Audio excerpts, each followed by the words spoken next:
Today we're going to talk about the Russian Revolution of 1917, and then we're also going to be talking about Europe and Asia during the 1920s. All right, so starting out with Russia. In the 1600s, the Romanov family came to power in Russia. All right, so that was the dynasty that was in power throughout the 1600s, 1700s, 1800s, and even into the early 1900s. And one of the first czars of this dynasty was Peter the Great. We talked about him.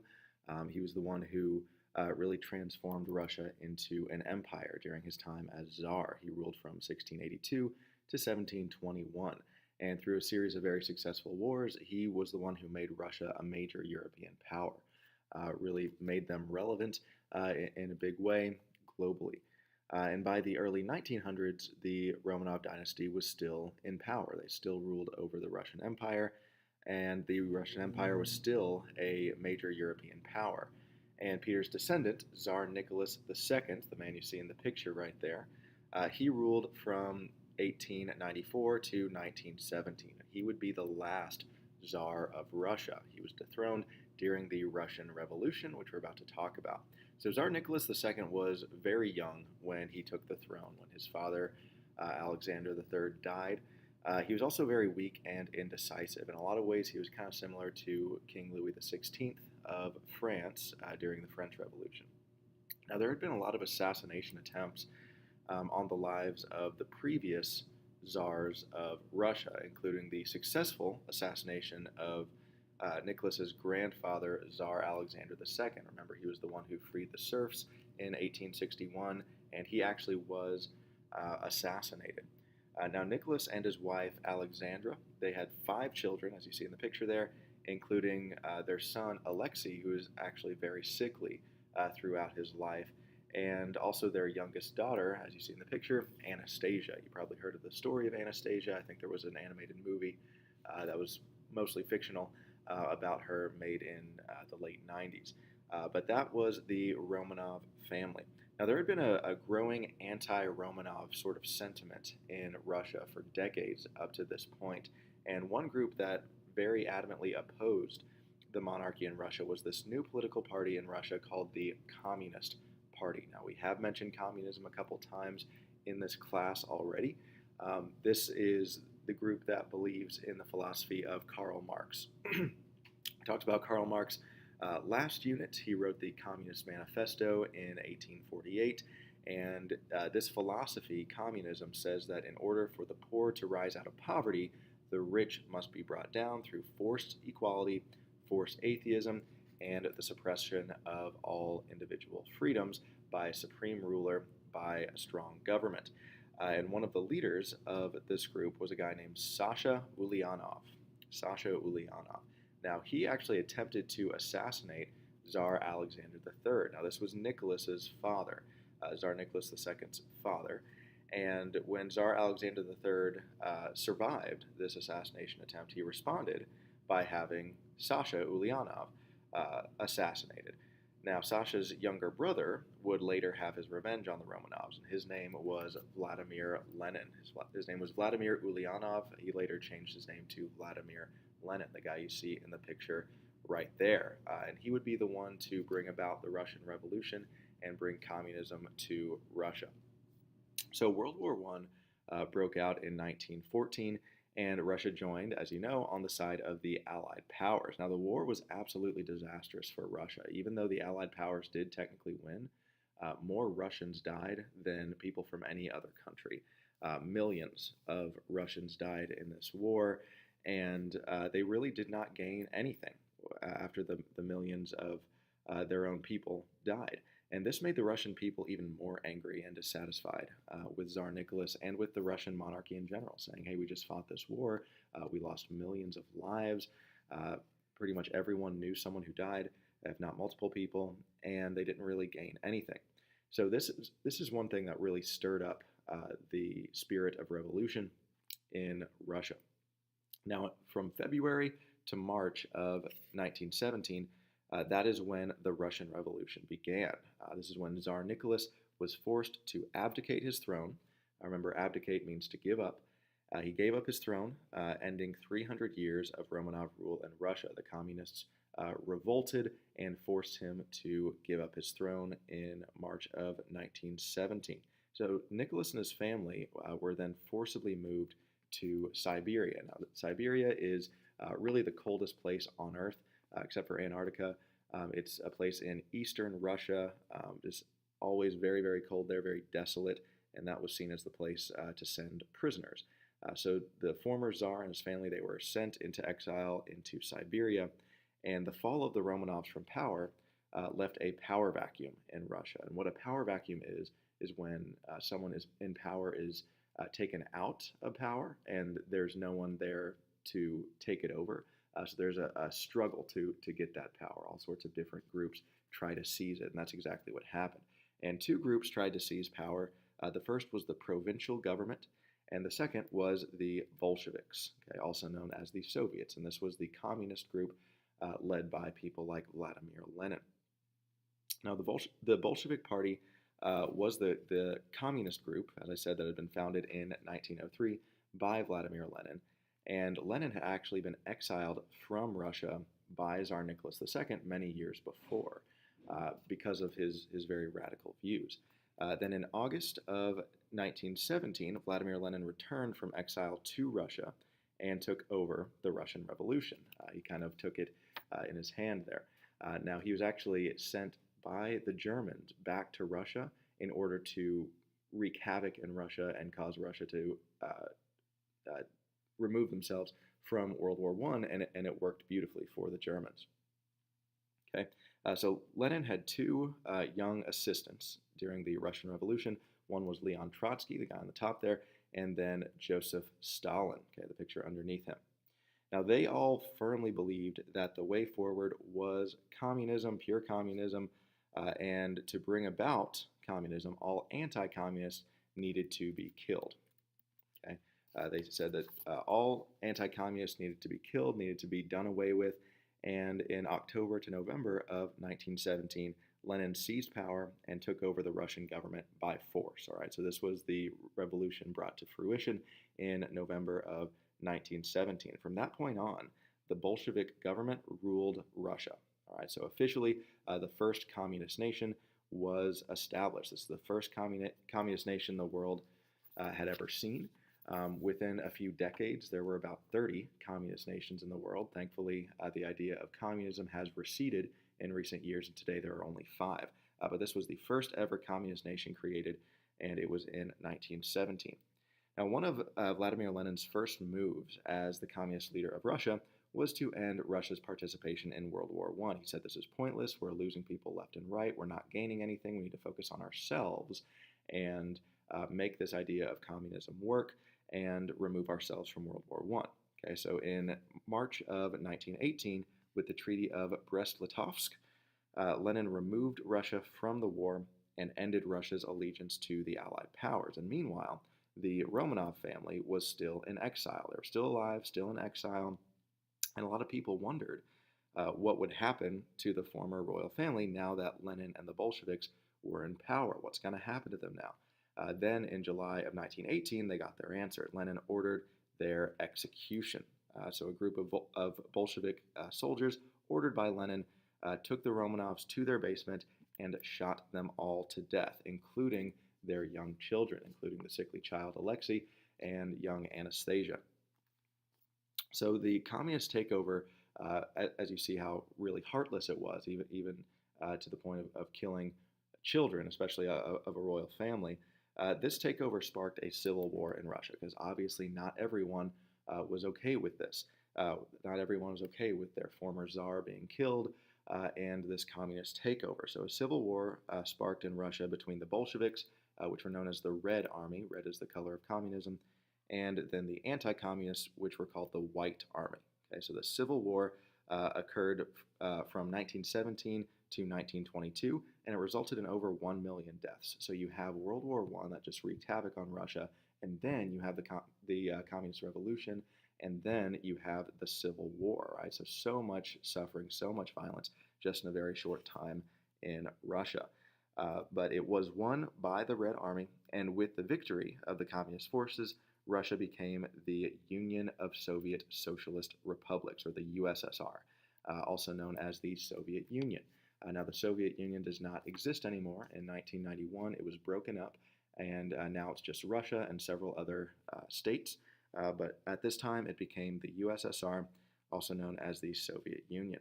Now, Vladimir Lenin died in 1924, and the people of Russia were kind of unsure about who was going to take over the Soviet Union. Was it going to be Trotsky or was it going to be Stalin? Because they were both kind of equally his young assistants. Now, the two leaders were very similar, but they hated each other, and there was a power struggle. Now, eventually, Stalin seized power, seized control of Russia, of the government of the USSR, and he banished Trotsky. He exiled him from the USSR forever. That way, Trotsky could not take over Stalin's throne. Joseph Stalin would later become one of the most evil and most powerful men of all time. We'll talk about him a little bit more on the next sheet there. Okay, so that is the Russian Revolution.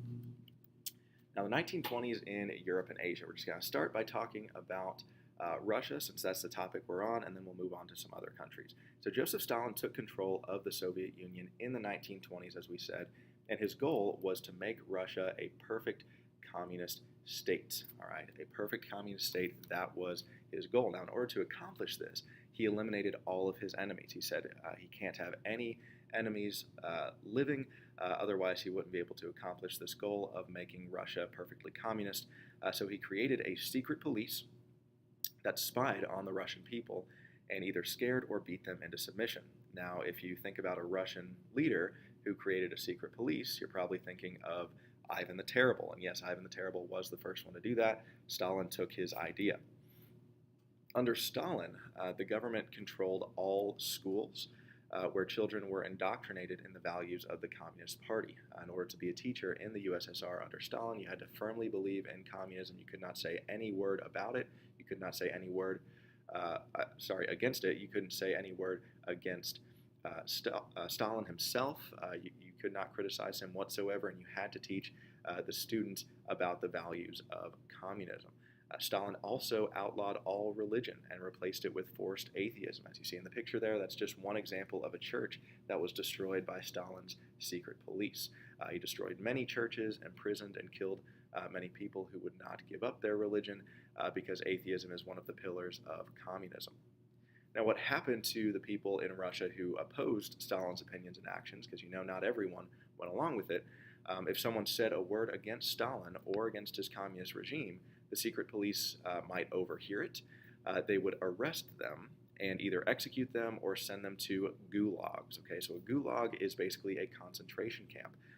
Years before Hitler ever created a concentration camp for Jews, Stalin had concentration camps for his enemies or for people who criticized him or did not support his communist regime. And if you see on the map there, so many gulags all throughout the country where people were sent and either worked to death or starved to death or simply imprisoned for life. So teachers, for example, who questioned the Communist Party's interpretations of history or their interpretations of science, they were imprisoned. You could not teach your kids to be free thinkers or present any alternate viewpoints. Okay, they were imprisoned or killed. And people who refused to abandon their faith also were persecuted by the thousands, by the tens of thousands, really, if you refused to give up your faith. Now, in addition to eliminating religion and controlling education, something else that Stalin's government controlled was all newspapers, all radio stations, all media of any kind. Okay? He completely controlled that. He said, in order to control the entire country, I need to control what people believe. And how do you control what people believe? You control the media. All right, so that's one reason why in America we have freedom of the press, because if the government controlled the media, we would only hear what the government wanted us to hear. All right, so he took control of all media, and he also took complete control over the economy. That's one of the chief tenets of communism as well. He seized over 25 million privately owned farms in the USSR, people who had been farmers on the same land for generations. He said, that is now my land. You now work for me. All right, so he made them government-run collective farms. He said, now everything belongs to the state. Everything belongs to the government. There is no such thing as private property anymore. under Stalin's government. And what happened to people who resisted Stalin's seizure of all private property? Well, it did not turn out well for them either. Since the government owned the entire food supply, remember there's no private property at all, the government controls everything, Stalin would deny these people food. If you resisted Stalin's seizure of your private property, you would pretty much be starved to death. And in fact, in Ukraine specifically, 5 to 10 million Ukrainians were starved to death as a result of Stalin's cruel policies. Now, that's about the number who died in the Holocaust. That is a terrible mass genocide that was carried out by Joseph Stalin. And Stalin even began to turn on other communists. In the 1930s, for example, Stalin had millions of people purged. He called them his purges, Stalin's purges. And he had them purged or killed, rounded up and killed, because he saw them as a threat to his own power. So people who had helped him earlier in his life, people who had helped him gain power, he then turned on them and killed them so that they would not take over his throne. Okay, so just an evil, evil man, arguably the worst person to ever walk the face of the earth. Now, while Stalin was carrying out violence on a scale never before seen in human history, someone who was pretty much the exact opposite of Stalin was taking a stand for peace on the other side of the world, a guy named Mohandas Gandhi. You probably heard of Gandhi. His picture probably looks familiar to you. There's a really, really good movie called Gandhi. If you ever want to watch that, that's an excellent movie. Now, Gandhi believed that his home country of India should be free of British colonial rule. The British Empire controlled India. That was one of their crown jewels of their empire. And Gandhi said that the British should not be in control of India anymore, and he demonstrated these beliefs not through violence, not through revolting against the British government, but through civil disobedience, through non-violent protests, things like hunger strikes. He would say things like, "I will not eat until we get this freedom," or Indian people get this right. Now, while the British government themselves might say, well, I mean, if this one guy wants to starve himself, I mean, we don't like that, but what do we care? While they might do that, the public perception would be, hey, you're letting this man starve.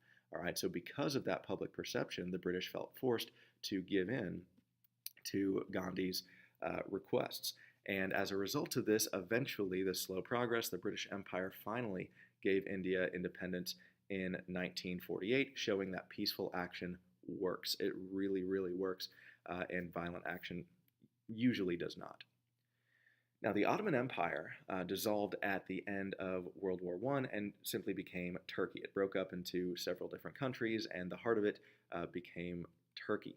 Now, right after World War I, remember it was called the War to End All Wars, and right afterwards, after the Ottoman Empire was broken up, Greece said, hey, Turkey is weak now, we can invade them and maybe take them over. So clearly already, just right afterwards, it was proven not to be the war to end all wars. So Greece invaded Turkey right after World War I, but in 1922, a very brilliant commander named Mustafa Kemal, the guy in the picture there, he pushed the Greeks out of Turkey. Very important man, you need to know his name. He was able to push the Greeks out of Turkey, and in 1923, Mustafa Kemal became the president of the new Republic of Turkey, and he ended up being a very good president, very positive impact he had on Turkey and that entire region. So Mustafa Kemal earned the name Ataturk, okay, Ataturk, and that means father of the Turks. And he had a lot of different reforms that he made as leader of Turkey, and you will need to know these reforms for the test. First of all, he modernized Turkey, really brought it into the 20th century. A lot of countries in the Middle East are very archaic, very, very much old-fashioned, and he said Turkey's not going to be that way. He separated Islamic laws from the laws of the nation. He said we need separation of church and state, just like the Christian countries do. He said we as a Muslim country need to have separation of mosque and state, so to speak. So he separated Islamic laws from the laws of the nation, so they no longer had Sharia law, as it's called, and he created a new legal system based on European law. He also granted women the right to vote and to hold public office. Now, this is a huge deal. because especially in a lot of Muslim countries, women don't really have many rights, even still to this day. In fact, just a couple years ago, women were granted the right to drive in Saudi Arabia. Okay, so centuries before his time, Mustafa Kemal was. So he granted women the right to vote, the right to hold public office, and he really reshaped Turkey's culture to be more like Europe and America, and made Turkey the first republic in the Middle East, really the first democracy to take root in the Middle East. So excellent leader in Turkey. Now, when Germany lost World War I, something called the Weimar Republic was established in Germany. And it faced a lot of issues because remember, the Treaty of Versailles forced Germans to pay millions of dollars in war reparations. So Germany was in a massive amount of debt because of both wartime spending during the war and also all the war reparations that they were forced to pay to the Allied victors because of the Treaty of Versailles. Now, in order to pay the Allies, the Weimar government said, you know what we got to do? We just got to print more money. That's the only way we can pay off the Allies. So they printed more and more money, or Deutschmarks as they were called. That's what their dollars were called, Deutschmarks. But as you probably know, it doesn't really help just to print off more money because the more money you print as a government, the less each dollar is worth, if that makes sense. All right, so if you printed out twice as much money as you had before, each dollar would be worth half as much. So this caused hyperinflation to occur, and each mark that was printed became less and less valuable. And the inflation was so bad that by 1923, the mark had become completely worthless. Okay, you literally had to take a wheelbarrow full of money just to go down to the store and buy a loaf of bread. It was insane. I mean, just look at this picture here. These kids it looks like they're playing with blocks, but they're really playing with stacks of money, stacks of dollar bills, stacks of Deutschmarks that are tied with a rubber band because they're completely worthless. They're worth more as playing with toys. And that is millions of Deutschmarks right there. In fact, they were printing out million mark notes. That's like $1 million bill. It just became worse and worse, and the money became completely worthless. All right, here's some more pictures that really shows the impact of the inflation. You see this guy with a wheelbarrow here taking his money to buy a loaf of bread at the store. You see here someone just sweeping up money off the side of the road like it's litter, because it was just litter. People didn't care if they lost their money because it was completely worthless. I mean, could you imagine if that many dollar bills was just in the middle of the parking lot? People would rush to it, okay, even if they were all $1 bills, okay? It's free money, right? But you have people walking past it here because it's completely worthless, and the street sweeper is just sweeping it up to throw it away.